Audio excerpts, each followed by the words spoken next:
हे guys, welcome back to channel. I hope तुम्ही सगळे ठीक असाल. तर या व्हिडिओमध्ये आपण समजून घेऊयात की असिस्टंट इंजिनियर म्हणजे एई, महाजनको एई यांची सॅलरी स्लिपमध्ये काय काय असते आणि त्यांना किती पगार मिळतो ग्रॉसमध्ये आणि डिडक्शन होऊन इन हँड किती सॅलरी येते हे आपण या व्हिडिओमध्ये पाहूयात. Most of the things copy झालेले आहे, कारण की सॅलरी स्लिपमधलं जे कंटेंट आहे ते टेक्निशियन 3 आणि एई म्हणजे ऑलमोस्ट सेमच आहे. जिथं जिथं मिसमॅच आहे किंवा मग डिफरन्स आहे तो मी इथे एक्सप्लेन करून देतो. आणि म्हणजे मेन कंटेंट तर सेमच राहतं ना, फक्त आपल्याला कसं पैशात डिफरन्स राहतो, ग्रेड वगैरेमध्ये डिफरन्स राहतो, तो आपण इथे समजून घेऊयात. तर सुरू करूयात आपण. तर ॲज युजुअल मी फास्टमध्ये थोडं सांगणार, कारण की टेक्निशियन 3 मध्ये ऑलमोस्ट सगळं आपण केलेलंच आहे क्लिअर. सो नेम येणार इथे तुमचं, एम्प्लॉई आय डी, प्रोव्हिडंट फंडचा नंबर येणार, पॅन नंबर, हे पेचा पिरियड आहे, हा मार्चची आहे सॅलरी स्लिप. आणि मग अकाउंट नंबर येणार बँकचा, हे बँकचं नाव, हे डेट ऑफ बर्थ, हे रिटायरमेंटची डेट राहते, इथं इन्क्रीमेंटची डेट आहे 10/2/26 मध्ये नेक्स्ट इन्क्रीमेंट लागेल. आणि त्याच्यानंतर हे बेसिक रेट आहे 58,560, जो की आपल्याला टेक्निशियन 3च्या सॅलरीमध्ये आपल्याला इथं कन्फ्युजन होतं. तर 58,560 हे लेटेस्ट वाले आहे, नवीन जे एम्प्लॉईची सॅलरी आहे ती ती सॅलरी स्लिप आहे.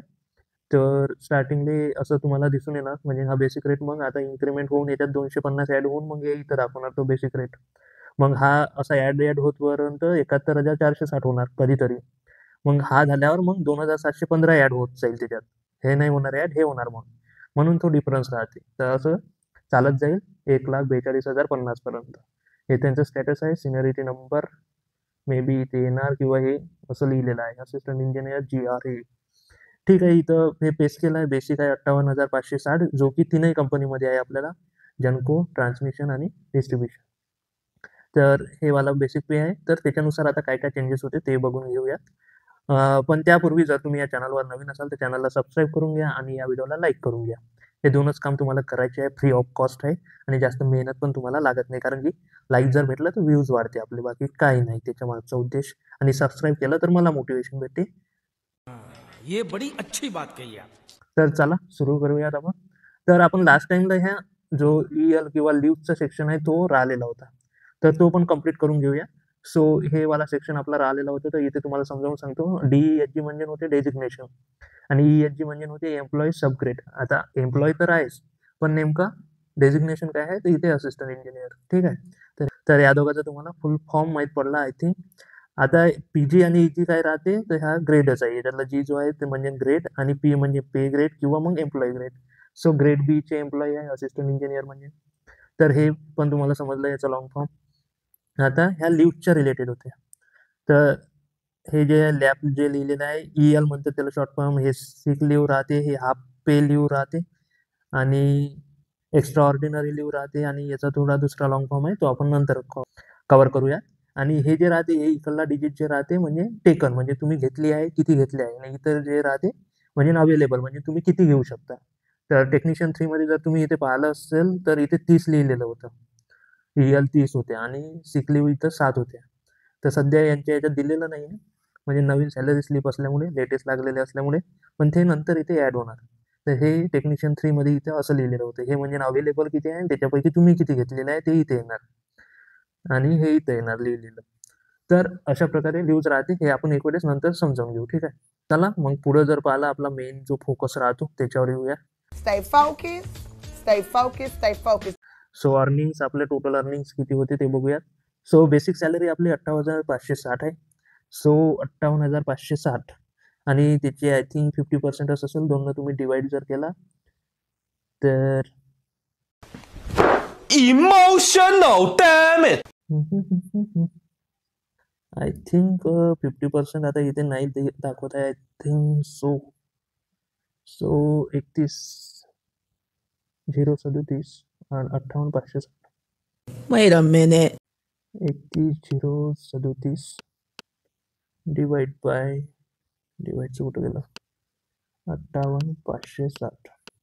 सो याचे पर्सेंटेज किती येणार. सो तुम्ही इथे बघू शकता की 53% झालेला आहे आता DA नवीन. इथे जर सॅलरी स्लिप तुम्ही पाहिली तर, सो हा बेसिक होता आणि सॅलरी स्लिपमध्ये हे जे 31,037 आहे हे त्याचे 53% आहे. सो DA आता 53% या सॅलरीमध्ये दिसून येत आहे. सो जे इन्क्रीमेंट झालेलं होतं DM मध्ये ते इथं दिसून तुम्हाला येत आहे 53%. सो स्पेशल कंपन्सेशन अलाउन्स जे राहते फॅक्टरी वगैरेमध्ये तुम्ही वर्क करता त्याच्यासाठी इथे ₹500 आहे. इलेक्ट्रिकल चार्जेस 665 आहे. फ्रिंज बेनिफिट फील्ड म्हणजे फील्डमध्ये काम करण्यासाठी ₹1415 दिले आणि टेक्निकल जर्नल्स किंवा मग बुक्ससाठी तुम्हाला ₹1100 दिले आणि इथे एंटरटेनमेंट अलाउन्स ₹840 दिलेला आहे. तर आणि लास्ट टाईमचं ते डिअरनेस अलाउन्सचं जे एरियर्स होतं म्हणजे जे राहिलेले पैसे होते ते ₹1192 इथं दिलेले आहे. तर ओव्हरऑल जर पाहिलं याला का बरं आम्ही हायलाईट केलं कारण की हा जो एंटरटेनमेंट अलाउन्स आहे हा टेक्निशियन 3 मध्ये नव्हता, जो इथे दिसून आला आणि बाकी जे अलाउन्स आहे जे टेक्निशियन मध्ये होते पण इथं दिसत नाही ते हे आहे. सो रिक्स अलाउन्स होता तिथं, हा इथं नाही आहे. त्याच्यानंतर हेवी ड्युटी अलाउन्स तिथं होतं टेक्निशियन 3 मध्ये, जो इथं नाही आहे. फॅक्टरी अलाउन्स तिथं होतं, इथं नाही आहे. वॉशिंग अलाउन्स तिथं होतं, इथं नाही आहे. आणि हा कन्व्हेयन्स अलाउन्स यांना भेटून जाईल कारण की हे कन्व्हेयन्स अलाउन्स म्हणजे तुम्हाला पेट्रोलचे जे पण पैसे राहते इकडे तिकडे टीए म्हणू शकतो, टीए ट्रॅव्हलिंग अलाउन्स जो राहते त्याच्या इक्विव्हॅलंट आहे. तर तिथे ₹700 भेटत होता. हा इथे काय माहित आता किती भेटत होतं. तर तिथे कसं तुम्हाला तुमचे बाईक जे असेल किंवा जे पण व्हेइकल असेल त्याचे आरसी बुक वगैरे डिटेल्स वगैरे द्या लागते तेव्हा त्याच्यानंतर हे भेटते. तर हे काही चेंजेस होते जे टेक्निशियन 3 मध्ये होते आणि इथं नाही आहे किंवा इथं आहे तिथं नव्हते. तर इथे एंटरटेनमेंट अलाउन्स आहे आणि आणखी एक महत्त्वाची गोष्ट म्हणजे हे जे बाकी अलाउन्सेस आहे याची व्हॅल्यू वाढलेली आहे. म्हणजे इथे जास्त पैसे देण्यात येत आहे. सेम टू सेम टेक्निशियन एवढी नाही आहे. हे allowance as per your grade किंवा तुमची पोस्ट किती आहे किंवा तुमचा क्लास कोणता आहे, ग्रुप कोणता आहे एम्प्लॉईचा. सो हे क्लास बी मध्ये आहे, टेक्निशियन सी मध्ये आहे. तर हे पैसे पण इथे वाढलेले दिसले मला. आणि त्याच्या ह्याच्यामध्ये हे heavy duty factory allowance, risk allowance, washing allowance जो होता तो तिथं होता, इथं नाही आहे. मे बी यांच्यामध्ये नंतर ॲड होणार, ते आता सांगता नाही येत. आणि इथे कन्व्हेयन्स अलाउन्स यांना भेटत होता पण यांनी ते डिटेल्स सबमिट अजून केलेली नाही. तर हे जर तुम्ही पूर्ण ॲड केले तर तुमची टोटल अर्निंग जर पाहिली सो टोटल अर्निंग येते तुमची 95,309. सो एवढे तर आलेच. याच्यात कन्व्हेयन्स अलाउन्स नाही आहे आणि दुसरं म्हणजे ओटी नाही आहे. सो ओटीमध्ये जर अप्रॉक्सिमेटली आपण कॅल्क्युलेशन केले, याला तुम्ही 60,000 म्हणा आणि याला 30,000 म्हणा. सो 60 आणि 30 90,000 आणि 90,000 डिवाइड बाय 3, 3 त्रिक 9, 0 0 0 0 30,000 आणि 1 शून्य म्हणजे 3,000. 3,000 एका दिवसाचा म्हणजे 8 तासाचे 3,000 भेटून आले. सो 8,000चे 8 तासाचे 3,000 तर 8 त्रिक 24 आणि 3 त्रिक 9. सो 9,000 तर ॲक्च्युअल व्हॅल्यू होणार आहे. याचे डबल म्हणजे 9 दुणे 18,000. सो 18,000 एवढे पैसे यांना ओटीचे भेटल. सो ठीक आहे, 18 म्हणजे 20,000च्या जवळपास अप्रॉक्सिमेटली यांना ओटी भेटतो पर मंथ. म्हणजे यांना 3 मंथसाठी 75 आवर्स टाकता येते. तर असे ते 25 आवर्स आपण 1 महिन्याचे पकडू तर जवळपास 20,000 त्यांच्या ओटीचे येणार.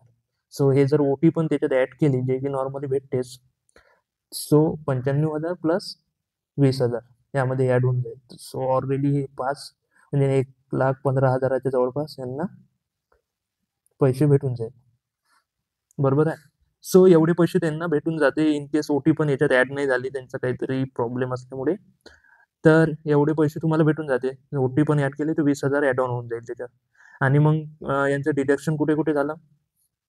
सो एम्प्लॉयी प्रोव्हिडंट फंडमध्ये, पेन्शन फंडमध्ये एरियर्स होता काही ते पण. सो 10,000 एम्प्लॉयी प्रोव्हिडंट फंडमध्ये 10,000 गेले अप्रॉक्सिमेटली 10,752. जे लास्ट टाईमचे जे राहिलेले पैसे होते जे का माहीत कट नाही झाले ते आता झाले ₹143. पेन्शन कॉन्ट्रिब्युशनमध्ये 1,250 गेले, प्रोफेशनल टॅक्समध्ये 200 गेले, इलेक्ट्रिसिटी चार्जेसमध्ये 148 गेले, वेलफेअरमध्ये ₹10 गेले, मेडिक्लेममध्ये 1,046 गेले. म्हणजे जे हे राहते मेडिक्लेमचं आपण इन्शुरन्स घेतो त्याच्यात गेले आणि हे फंडमध्ये वेलफेअर फंडमध्ये गेले लास्ट ₹30. तर असे जर डिडक्शन जर तुम्ही पाहिले तर हे डिडक्शन होत आहे ₹12,329.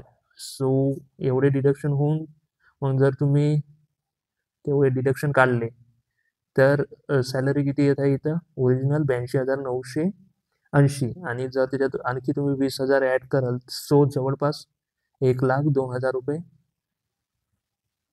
तुमची सॅलरी 1,02,000 येणार का? हां बरोबर. हे 80 आहे, 80 मध्ये तुम्ही 20 टाका तर 1 लाख येणार आणि 2,980. सो 1,02,980 रुपये तुम्हाला भेटून जाईल.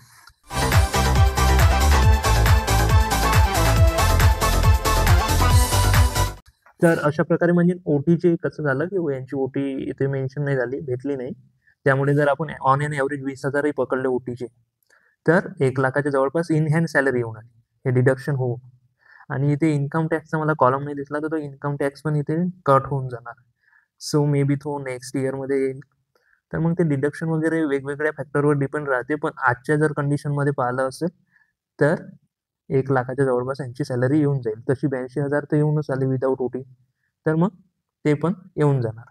सो अशा प्रकारे एची सॅलरी इथे मेन्शन झालेली आहे. टोटल किती येत आहे आपल्याला 95,000 आणि त्याच्यानंतर 12,000 डिडक्शन आणि त्याच्यानंतर आपल्याला 82,000.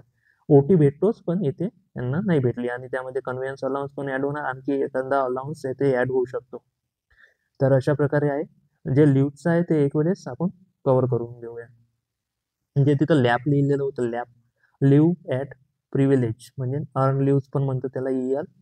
सो हे कसं राहते की आपले साठवून ठेवू शकतो आणि रिटायरमेंट किंवा रेजिग्नेशन किंवा मग आपण त्याचे पेड म्हणजे तेवढे पैसे घेऊ शकतो त्याच्याकडून, जेवढे ते आपण केले आहे ना एक्स्ट्रा ड्युटी किंवा ते मग आपण पैशामध्ये कन्वर्ट करू शकतो, त्याच्या कॅशमध्ये कन्वर्ट करू शकतो. SL फॉर सिक लिव्ज राहते, मेडिकल रिझनसाठी घेतो आपल्याला. याच्यात आपल्याला कॅश करता नाही येत, पण आपल्याला फुल सॅलरी किंवा हाफ सॅलरी भेटून जाते.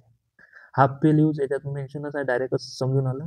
हाफ सॅलरीवर तुम्हाला लिव्ज दिल्या जाते, इनकॅशमेंट नाही होत त्याचं, पण हाफ सॅलरी तुम्हाला भेटून जाईल. EOL लिहिलेलं होतं त्याच्यामध्ये. EOL म्हणजे एक्स्ट्रा ऑर्डिनरी लिव्ह, इनकॅशमेंट होत नाही. Unpaid leaves granted in special म्हणजे बा तुम्हाला एकदमच काम आलं वगैरे वगैरे, पैसेही नाही भेटणार तुम्हाला, कॅश पण नाही भेटणार, पण तुम्हाला लिव्ह देऊन देणार, जा बा तुमचं काम करून या. तर हे होतं. बाकी CAL असं काहीतरी लिहिलं होतं, CA होतं, असंच लिहिलेलं होतं available. So commuted leaves available म्हणजे half pay leaves that can be converted into full pay leaves if sufficient balance is available. So त्याचा अर्थ हे असं होते की हे पण हाफ पे लिव्ज आहे, पण यांना आपण फुल पेमध्ये कन्वर्ट करू शकतो जर आपलं म्हणजे बॅलन्स अवेलेबल असेल तर. ते एवढं मला पण माहीत नाही कसं आहे तर, पण थोडी बेसिक आयडिया आय थिंक तुम्हाला आलेली असेल. आणि मेन जे काम होतं आपलं, जे की समजून घेणं किंवा पाहणं की किती पैसा आपल्याला येत आहे, किती जात आहे आणि किती आपल्या इन हँडमध्ये येत आहे. तर आय थिंक तुम्हाला समजून गेलेलं असेल. ओटी नॉर्मली भेटतो आणि तो जवळपास 20,000च्या जवळपास येऊन जातो base on this basic salary and DA. So तेवढे पैसे ॲड केले तर जवळपास 1,02,980 रुपये यांना भेटून जाईल आणि कन्व्हेन्स अलाउन्स पण ॲड होऊन जाईल त्याच्यात. पण इथं इन्कम टॅक्स जर कटला तर मग ते कमी पण होऊ शकते. सो डिपेंड करते कसं काय आहे. तर सध्या तरी विदाऊट हे एवढे जर कटच झाले, एवढेच कट झाले आणि OTV ॲड केला तर जवळपास 1,02,980 रुपये यांना भेटून जाईल. ठीक आहे. तर आय होप तुम्हाला म्हणजे हे वाला जो सेक्शन आहे हा समजला असेल, जो की आपण आधी घेतलेला नव्हता. आणि बाकी हे जे टर्म्स वगैरे पण आहे ते पण समजले असेल. आणि खाली मग इन्कम टॅक्सची डिटेल्स वगैरे राहते. सो आय होप तुम्हाला महाजन को असिस्टंट इंजिनियरची सॅलरी स्लिप इथे बघायला मिळाली आणि तुमचे जेवढे पण डाऊट्स असतील ते क्लिअर झालेले असतील बऱ्यापैकी. आणि एक बेसिक आयडिया आली असेल नेमकं काय आहे कसं आहे. तुम्ही टेक्निशियन 3ची पण सॅलरी स्लिप बघू शकता. डिटेल ह्यावाले म्हणजे याचं नेमकं काय काय आहे ते बघण्यासाठी की काय चार्जेस कसं काय, तर ते पण एक वेळेस बघून घ्या. बाकी हे जे लिव्ज आहेत त्याचं पण बेसिक आयडिया आली असेल आणि बाकी सगळं तुम्हाला समजलं असेल की कितना पैसा आता है अपने अकाउंट में. सो चॅनलला सबस्क्राईब केलंच नाही का अजून, प्लीज करा प्लीज. आणि लाईक करा याला आणि शेअर करा जर तुमचा मित्रमंडळी MSCBची प्रिपरेशन करत असतील तर. आणि माझ्यासोबत टेलिग्राम आणि इंस्टाग्रामवर कनेक्ट व्हायला विसरू नका. भेटूया नेक्स्ट व्हिडिओमध्ये. तेव्हापर्यंत जय हिंद, जय महाराष्ट्र.